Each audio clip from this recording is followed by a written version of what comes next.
Among the Wicked Dawi of the Far East by Chitzkoi. Part 1. Gunter. I present here the pertinent extracts previously as discussed. Although my memory failed me when last we spoke, I have since recalled that the text was named A Decade in Bondage Among the Wicked Dawi of the Far East. It was wisely suppressed by the command of His Imperial Majesty's Most Holy Order of the Temple of Sigmar, in accordance with the Treaty of Everlasting Friendship with the Undying Realm of the Karaz Angkor. The author died peacefully in a monastery.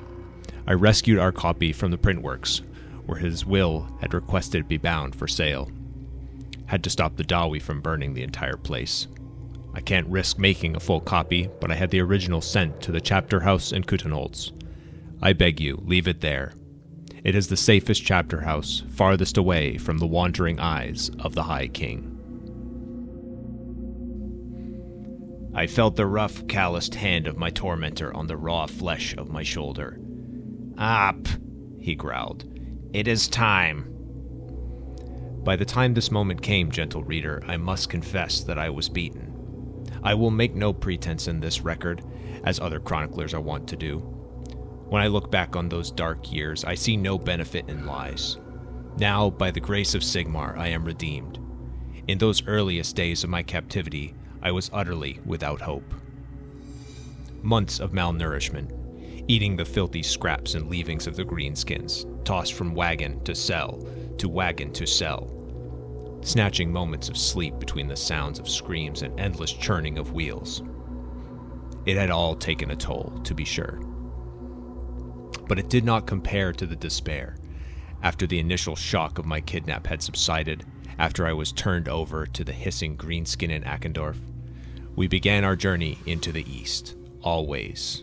Whatever glimpse of sunset or sunrise I got through the rotten timbers of the wagon, into the east. I could never have guessed just how far, but with every league we traveled, that despair weighed on me heavier and heavier. My life has ended, I felt with utter certainty. I will never marry, sire children, join the guild.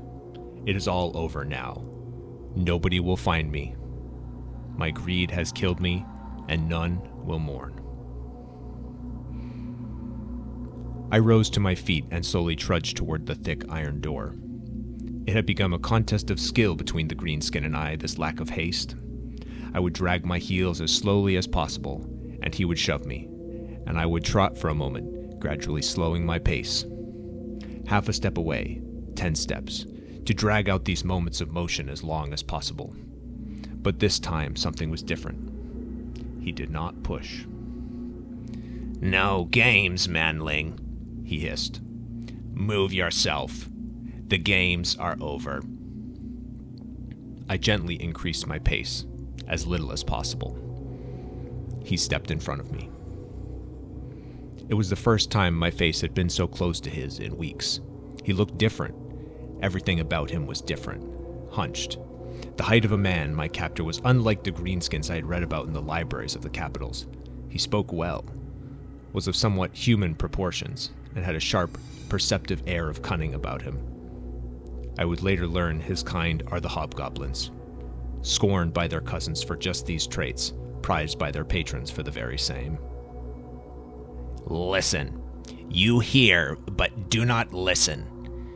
Things are different now.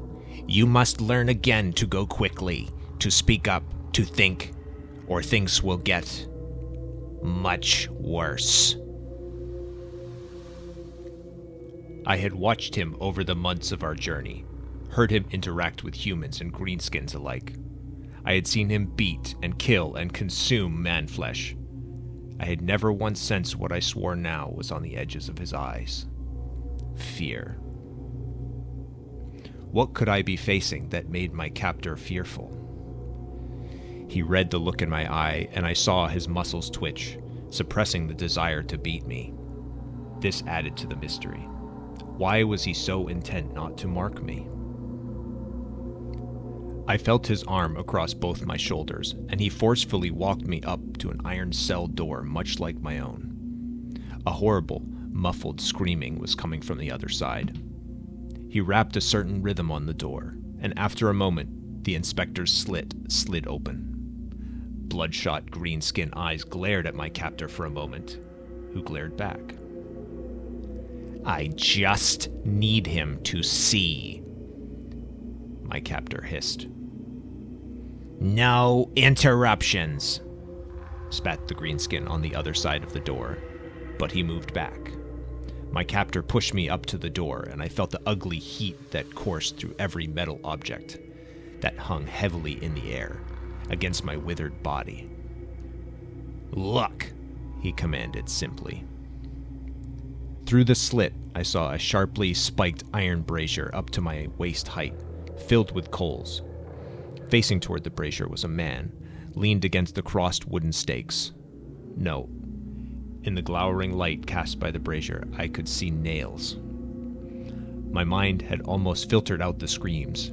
After such time, I was used to hearing the muffled wails that seemed to suffuse this evil place. But seeing it now, and hearing with no barrier between us, my blood ran cold. Out in front of the man stretched a great mass of his entrails, pulled from his slit belly out onto the brazier, which hissed and spat. Two hunched, minuscule figures stood beside it, ignoring the man, but staring intently at the entrails. One held a wicked-looking poker, and used it to prod and tend the twists of intestine like a father preparing to grill wurst for Sigmartag. The other seemed intent to stare at the wisps of smoke, peering at them like a jeweler inspecting uncut gems.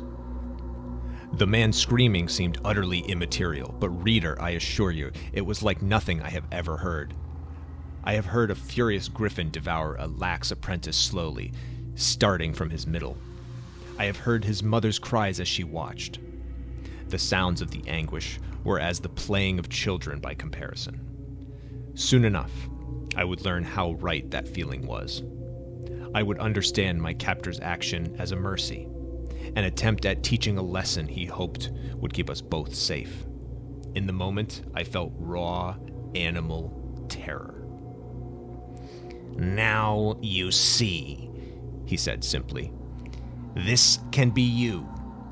No dragging feet, no silence, no disrespect.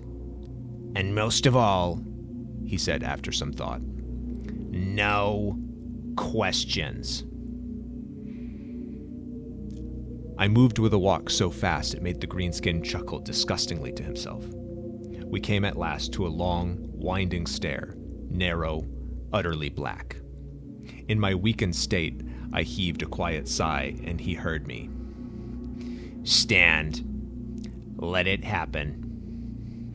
He grabbed a trident that was racked in an alcove to our left, and rapped it on the warm stone. With the smoothness of breath, I felt myself starting to drift upward, pulled by an unseen force. It was as though I was gently rolling downhill, but I was moving directly upward. A voice, wicked, thickly accented, old, somehow ugly, reverberated around the antechamber.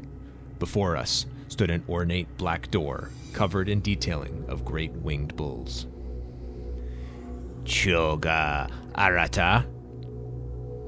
The greenskin drew two hideously curved knives from places on his person, held them out before him, and tapped the blades together while bowing his head. A moment passed.